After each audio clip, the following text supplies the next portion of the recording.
Hello மக்களே வணக்கம். நான் உங்க மிஸ்டர் டி. இது நம்ம டிஎன்ஏ டிராமா. இன்னைக்கு நாம என்ன பார்க்க போறோம்னா, ஒரு நல்ல காமெடி ஜான்ரால வந்து நிறைய பேரை கவர்ந்த ஒரு படத்தை பத்தி தான் பார்க்க போறோம். படம் பேரு ஃபாலிமி.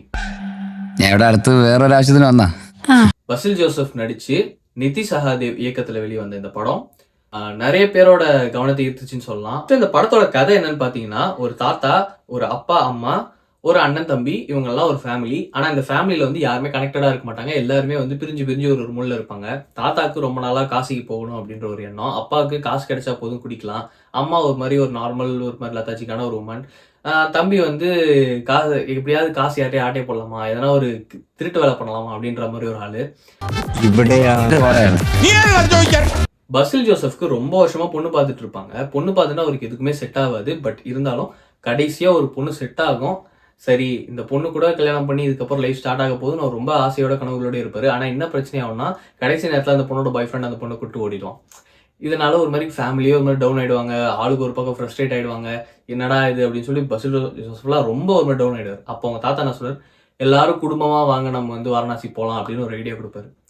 இவங்களும் சரி ஓகே நம்ம போவோம் அப்படின்னு எல்லாம் ஏத்துக்கிட்டு போக ஸ்டார்ட் பண்ணுவாங்க. அப்போ ஒரு இடத்துல ட்ரெயின் ஸ்டேஷன்ல, ஐ மீன் ரயில்வே ஸ்டேஷன்ல இவங்க எல்லாரும் வந்து அவங்க தாத்தாவை மிஸ் பண்ற மாதிரி சுச்சுவேஷன். நம்ம ஆக்சுவலா அந்த சீன் ரொம்ப பயங்கர காமெடியா இருக்கும். இருந்தாலுமே என்னன்னா, பேகையும் தாத்தாவையும் ட்ரெயின்ல விட்டுருவாங்க. இவங்க எல்லாம் இறங்கிடுவாங்க. இவங்க எப்படி இறங்குவாங்கன்றதே அது செம்ம ஃபன்னு. இவங்க விட்டதுக்கு அப்புறம் அந்த ட்ரெயின் போயிடும். ஐயோ இப்படி போயிட்டாங்களே அப்படின்னு சொல்லிட்டு இவங்க அடுத்தடுத்து ரோட் ட்ரிப்ல, அந்த ரோட் ட்ரிப் ட்ராமால அப்படியே எப்படி போறாங்க, தாத்தாவை கண்டுபிடிச்சாங்களா இல்லையா, அதுக்கப்புறம் இவங்க ஃபேமிலி எப்படி ஒன்று சேர்ந்தாங்க, அதுல நடந்த எங்கேஜிங்கான இந்த எமோஷன் ஃபேக்டர்ஸ் அண்ட் இந்த காமிக்கல் ஹியூமரஸ் ஃபேக்டர்ஸ்லாம் எப்படி இருந்துச்சு அப்படின்றது தான் மீதி கதை. ஸ்க்ரீன் பிளே டைலாக்ஸ் பொறுத்த வரைக்கும் ரொம்ப யதார்த்தமான டைலாக்ஸ். படத்துல வந்து அந்தந்த தேவைக்கேற்ப டைலாக்ஸ் தான். ஸ்க்ரீன் பிளே பொறுத்த வரைக்கும் பார்த்தீங்கன்னா லேக் அடிக்காது. ஒரு சில இடங்கள் வந்து ஸ்லோ டவுன் ஆகிற மாதிரி இருக்குமே தவிர மற்றபடி படம் முழுக்க சிரிச்சுக்கிட்டே இருக்கலாம்.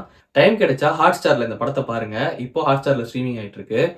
உண்மையாலுமே ரொம்ப நல்ல படம். உங்களுக்கு ரொம்ப போர் அடிக்குது, இல்லை லோவா இருக்கீங்க அப்படின்னு ஃபீல் ஆகும்போது இந்த படம் பாருங்க. செம்ம சிரிப்பா இருக்கும். என்ஜாய் பண்ணலாம். அவ்வளோதான், வீடியோ முடிஞ்சிச்சு.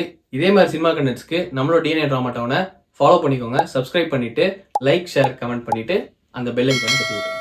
இதே மாதிரி நல்ல மூவிஸை பார்க்கணும், இல்லை நல்ல மூவிஸ் பற்றி பேசணும் அப்படின்னு சொல்லிட்டு உங்களுக்கு ஏதாவது மூவிஸ் தோணுச்சுன்னா கமெண்ட் பாக்ஸில் அந்த மூவி நேமை சஜஸ்ட் பண்ணுங்க.